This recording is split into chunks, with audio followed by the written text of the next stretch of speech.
Hello, divers, and welcome to another high-quality edition of Mysteries of the Deep.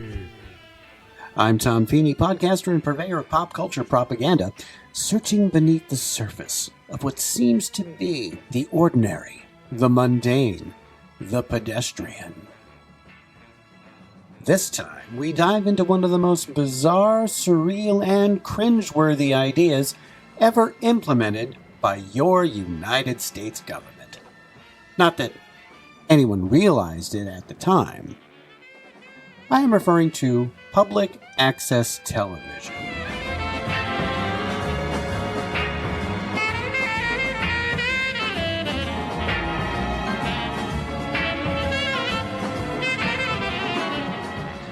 Now, this is not to be confused with public television like PBS. Now, the idea behind public access was just that. Give the general public access to create television programs to air locally on a channel specifically allocated for that very purpose. How did this all begin? Well, you have to go all the way back to the early 1970s.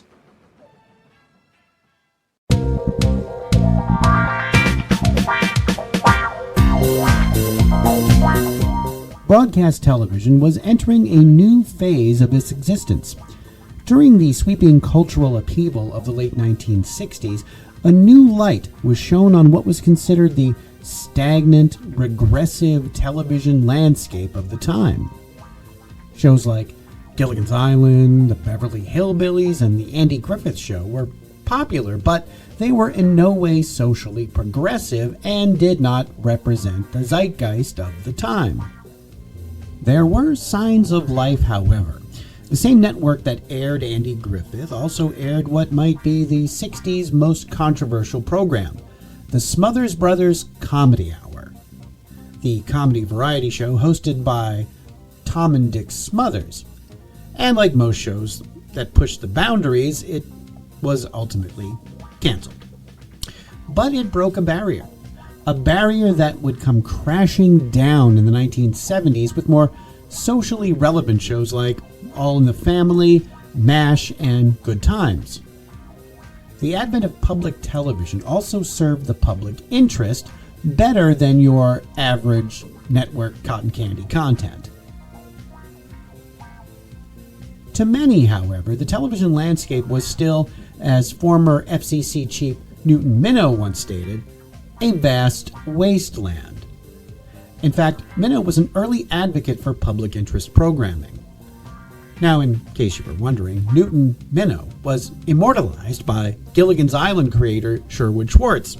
He named the boat that stranded our hapless castaways the USS Minnow as a kind of dig against the then FCC chairman. The idea behind public access TV was to provide everyday citizens and local organizations with the means to create and broadcast their own television content free from commercial or government control. That will become important later. In 1969, the FCC issued a ruling that required cable operators in the top 100 television markets to set aside 3 channels: one for public, one for educational, and one for local government access. Now, these channels were meant to give communities a voice through locally produced content, offer educational programming for schools and institutions, and provide government transparency by broadcasting city council meetings and public affairs.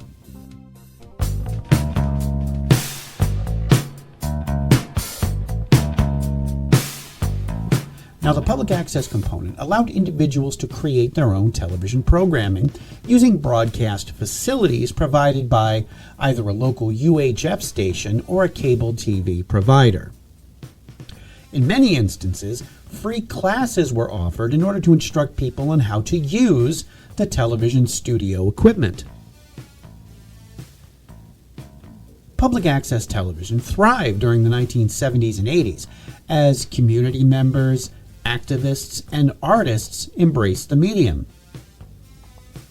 Many public access shows focused on local news, minority voices, religious programming, and activist causes.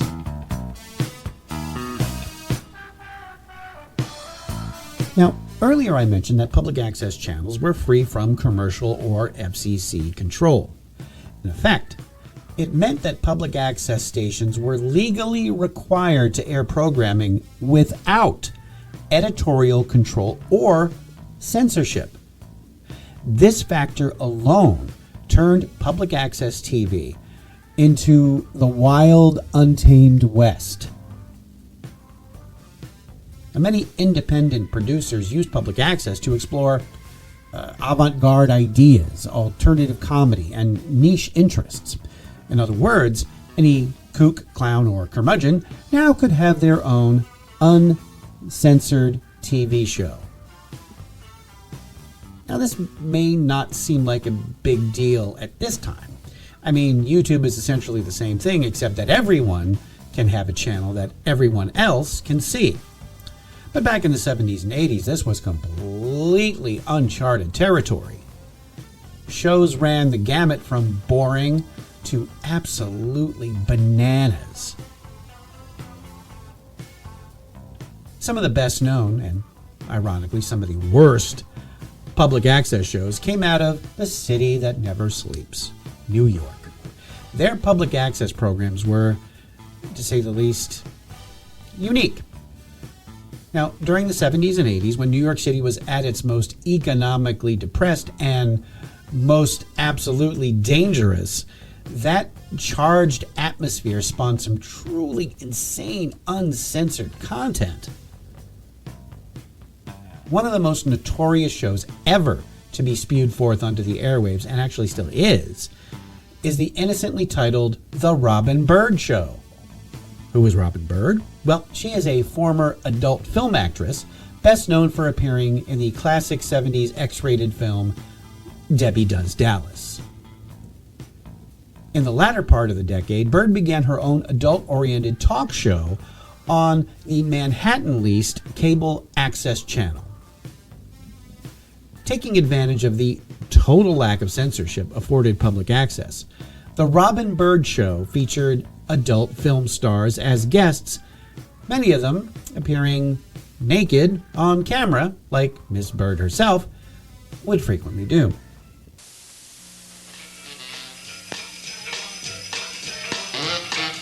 Okay, for all of you from the bird, if Santa can't come down your chimney, you just may be able to see me. Wishing all of you a season's greetings from the Robin Bird Show and Santa. Okay, well, let's hop from something deliberately raunchy to something unintentionally cringeworthy. One of the most enduring reality TV shows of the 21st century has been singing competition American Idol. Now, the premise is deceptively simple. Give amateur performers a chance to audition and hopefully become a contestant, then sing in front of a nationwide audience in hopes of being the last performer standing. Even when American Idol premiered in 2003, the idea of televised singing competitions wasn't a new concept. From New York City, Ted Mack and the original Amateur Hour. Welcome, friends. Well, spring is officially here, and on the Amateur Hour, that's the time when a young man's fancy turns to thoughts of what he's been thinking about all year. I mean, being here in the Amateur Hour spotlight, and of course that also applies to our talented young ladies. So let's meet all of them as soon as I spin the Wheel of Fortune for the 1,597th time. Round and round she goes, and where she stops, nobody knows. We're going to open the show with some Tijuana brass-style music. They come from far from Tijuana, Bristol, Rhode Island, as a matter of fact. We met them and saw them at an audition in Steel Pier in Atlantic City. They're going to play Tijuana Taxi, and here they are, the Bittersweet Sambas.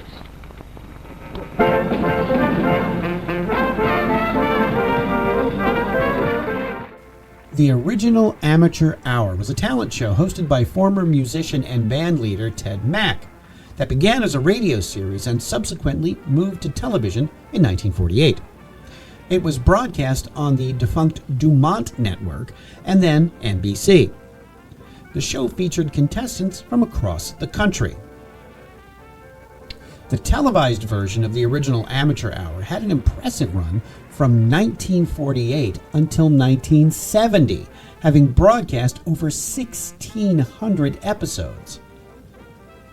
Now, besides the universal appeal of watching, average Americans trying their hardest to show off their talents or lack thereof, broadcasters loved the format for one major reason.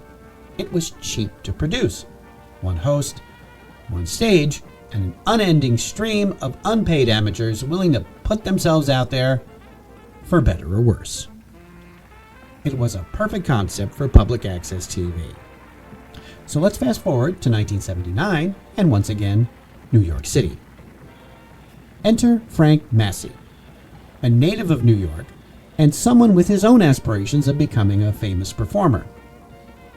So he went through the public airwaves to do so, and he wanted to bring the rest of New York with him.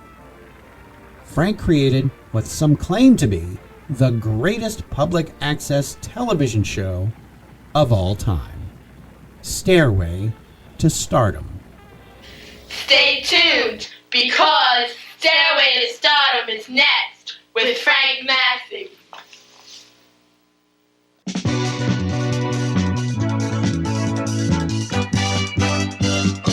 On the stairway to stardom, you'll see tomorrow's stars today. On the stairway to stardom, we're here to brighten up your day. We've got singers and dancers and actors performing for you. But there's more, so much more, and it's all right here for you.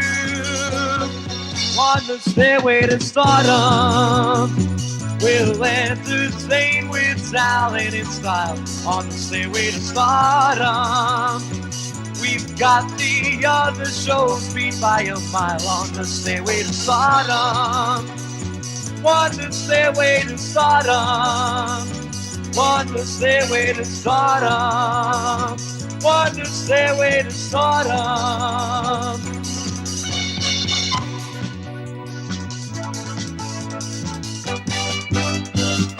On the stairway to stardom. Yeah, it was more like Escalator to Obscurity. That show's only redeeming quality is its sincerity. No one's trying to make fun of these performers, no matter how questionable their talents really are. It doesn't seem to make it any less cringy, though. Stairway to Stardom ran for over a decade, lasting into the 1990s. Needless to say, public access was also home to every kind of kooky oddball content you can imagine. Even AM talk radio, which has become a bottom-feeding buffet of angry talk shows and obnoxious sports programs, had nothing on public access. I mean, at least radio stations need sponsors to stay afloat. Disgraced conspiracy theorist Alex Jones got his start on Austin, Texas public access. Former celebrity and ex-husband of Drew Barrymore, Tom Green, also began on public access in Canada. And podcaster/chronic weed smoker Joe Rogan was a regular on Boston area public access TV early in his career. Many more, however, just showed up, did their thing, no matter how crazy it was, and then disappeared into the mists of obscurity.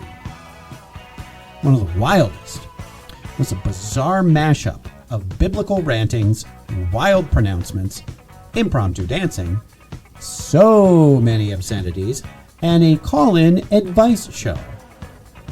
This madness was called the one-man show Spirit of Truth, and was led by a self-styled preacher named Vincent Stewart, a.k.a. Don Vincent, a.k.a. Reverend X. Now, the host could be described as King James by way of Rick James. programs. You got me now. You got me now. You got me now. You figured me out. You fucking nincompoop poop. Oh, monkey-minded ass nincompoop poop. You believe in God. How you believe in God? You believe in God like he's something you just wipe your ass with? How you believe in God?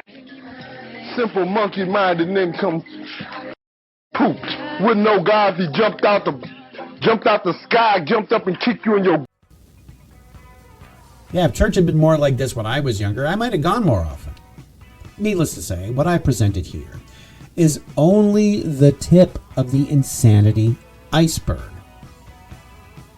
As cable television expanded and commercial networks grew, public access TV faced declining interest and funding. Several factors contributed to this decline. Once again, platforms like YouTube and social media allowed independent creators to distribute content without the need for public access television stations. Also, viewers increasingly turned to on-demand services and mainstream networks, reducing the audience for public access. Thankfully, many of those nuggets of uncensored mayhem have been preserved on what now passes for public access, YouTube.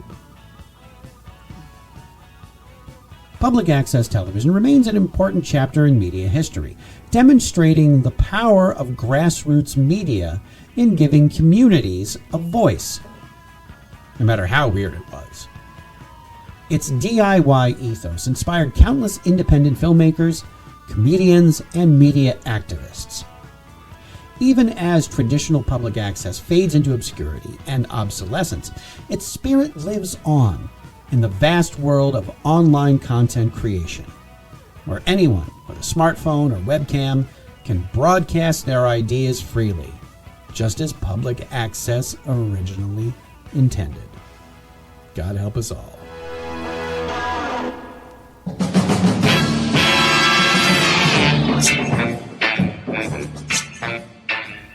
Thanks for listening. If this is the first time you've heard this podcast, check out our past episodes, available on almost all podcast providers, and subscribe so you don't miss a single one. If you like what you hear, write a review. We'd love to know what you think. You can drop us a line at thedeepdivepodcast@gmail.com. All clips used in this podcast are meant for educational purposes only and not to infringe on existing copyrights. Mysteries of the Deep is part of the Deep Dive Podcast family and a production of Automaton Studios.